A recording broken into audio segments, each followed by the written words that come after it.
Boa tarde, turma. Essa é a aula 2 do tema do nazismo e nós vamos dar destaque para o Holocausto. O Holocausto foi o genocídio de judeus. A gente chama de Holocausto aquele período, década de 30, 40, onde o nazismo praticou o assassinato, poderíamos falar assim, de milhões de judeus. Os judeus chamam o Holocausto de Shoah, que no hebraico, significa calamidade. E esse momento da história, o Holocausto, ele teve fim com a derrota da Alemanha nazista na Segunda Guerra Mundial. Desse modo, à medida que os nazistas iam perdendo território, os campos de concentração iam sendo liberados pelas forças aliadas e seus prisioneiros sendo libertos. Tanto soviéticos quanto americanos realizaram essa liberação. O saldo de mortos ao final do Holocausto foi de 6 milhões de pessoas. E depois da derrota alemã, dezenas de oficiais nazistas foram julgados no Tribunal Militar Internacional de Nuremberg. Nós temos uma imagem, aí diz assim, essa é uma das imagens mais conhecidas quando o assunto é o Holocausto. Se trata de um grupo de judeus rendidos após uma revolta no gueto de Varsóvia no ano de 43. Observa aí que nós temos mulheres, crianças, mas também homens. Você observa ali, homens, tá vendo? Então, famílias inteiras aí. Nessa imagem, nós temos crianças ciganas, que também eram perseguidos pelos nazistas, em estágio avançado aí de desnutrição. Elas foram usadas como cobaias em experimentos médicos em Auschwitz, na Polônia, em 1943. Aí diz assim, solução final. Na verdade, esse nome foi o nome dado ao plano de extermínio dos judeus, que esse sujeito aqui, mas esse aqui criaram, tá? Nós temos aqui o nome deles. Então, eles criaram um plano de extermínio dos judeus, que ficou conhecido como solução final. O extermínio dos judeus em massa durante a Segunda Guerra Mundial e que caracterizou o Holocausto ocorreu quando o Partido Nazista estruturou o plano Solução Final. Solução final, extermínio de judeus. Esse plano articulou a forma como os judeus da Europa seriam exterminados. Campos de concentração. Uma das etapas, não foi apenas, mas uma das etapas do Holocausto decorreu por meio do aprisionamento dos judeus em campos de concentração. Nesses locais, os nazistas tinham sua mão de obra explorada e com a construção dos campos de extermínio, como Auschwitz e Treblinka, os nazistas começaram a executar os judeus em escala industrial. Aí, essa fotografia mostra pra gente, nós temos aqui os trens com vagões fechados, e aqui trens com vagões abertos, lotados de pessoas, tá? Que seriam levadas para os campos de concentração.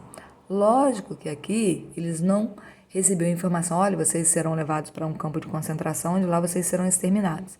Não, fazia-se aquele monte de outro tipo de conversa, dizendo que eles estavam indo para campo de trabalho, etc. e tal.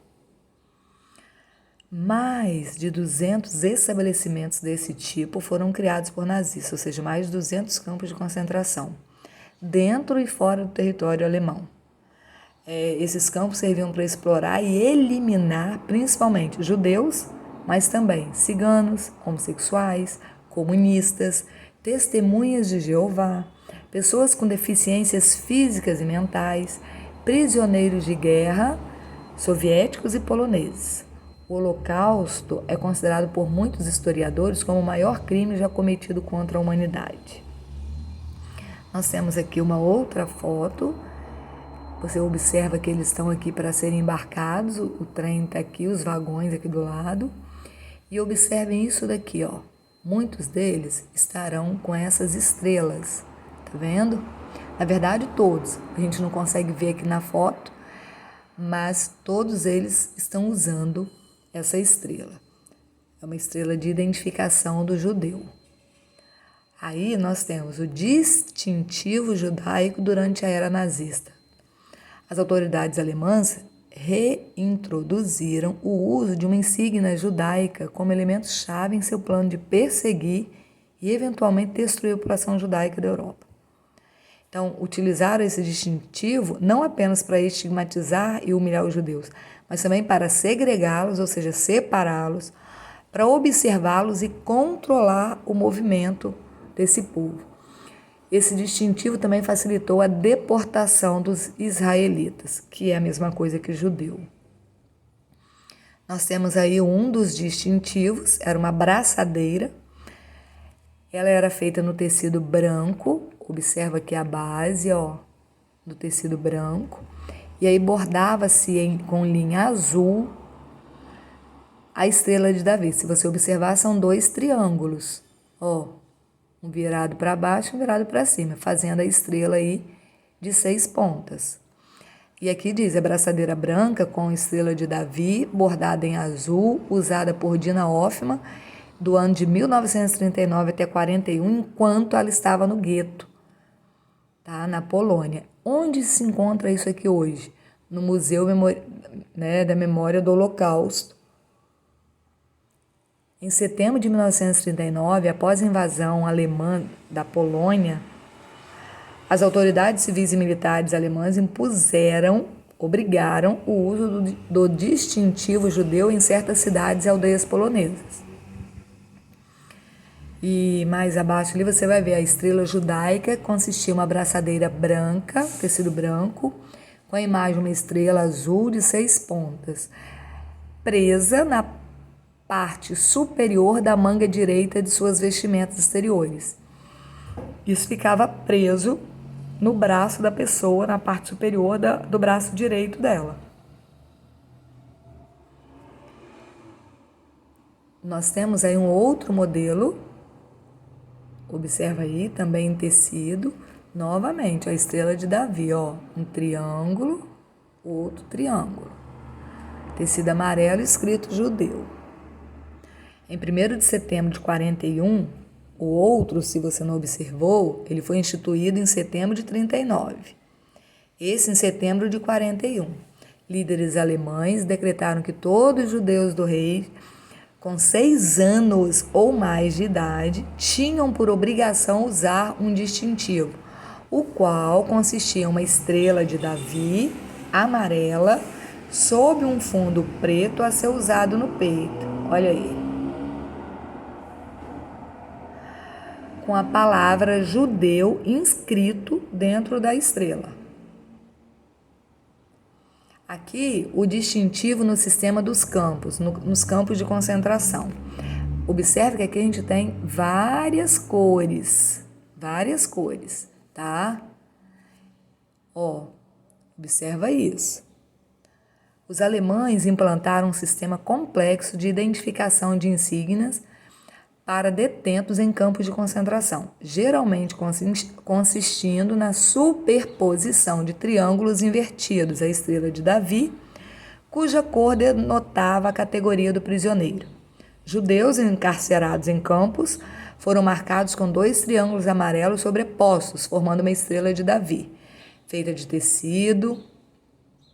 Estes distintivos eram costurados nos uniformes usados pelos prisioneiros nos campos.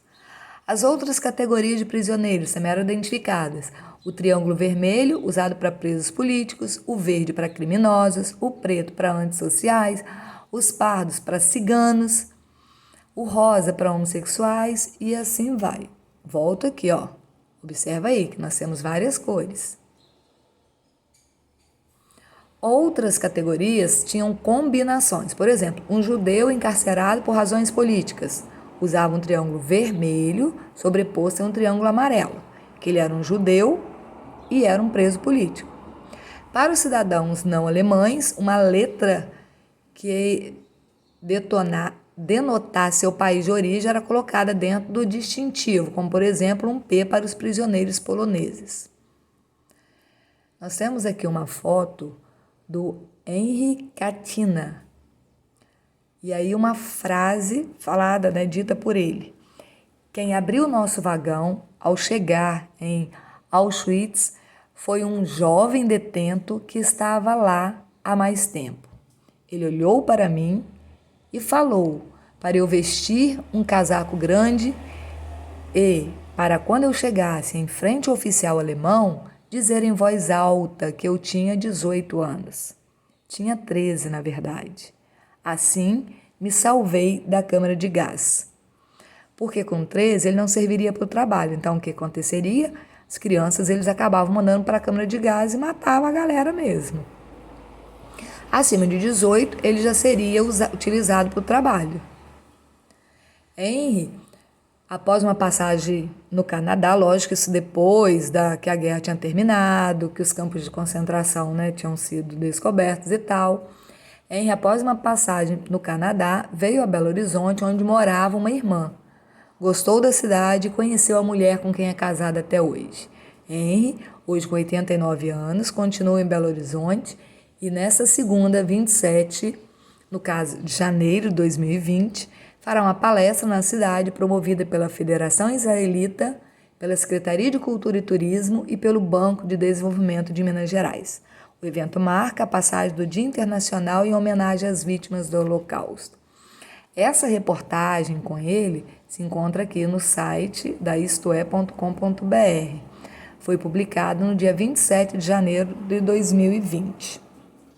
Aqui nós temos uma outra reportagem tirada no site do g1.globo.com/mundo, que é a libertação de Auschwitz, como o campo de extermínio se tornou o centro do Holocausto. Do ano de 45, quando a guerra termina, para o ano de 2020, nós temos aí 75 anos que se passaram aí. Se você fizer a conta com a idade do Henry, ele está com 89, 75, quantos anos ele tinha então? E o Tribunal de Nuremberg? O Tribunal de Nuremberg, eu falei lá no início, foi um tribunal militar internacional na cidade de Nuremberg, na Alemanha, aonde ali seria o quê? Seriam julgados os membros do partido nazista que haviam cometido os crimes de guerra, por exemplo, genocídios. Nesse tribunal decidiu-se então pela condenação ou pela absolvição dos membros do partido nazista. Nós temos aí uma imagem do Tribunal de Nuremberg. Aqui uma outra imagem. E aqui algumas opções de filmes que vocês têm sobre o tema. Filmes sobre o Holocausto, E alguns títulos, então, que vocês podem estar assistindo, que é bem interessante. As atividades sobre o tema vocês têm no Conectados da Vila. Eu deixei aqui algumas. Aqui nós temos a questão 1, questão 2 e 3. Não deixem de acessar o site do conectadosdavila.com.br. Você provavelmente está assistindo a aula pelo YouTube, canal da escola. Não esqueça de dar o seu like.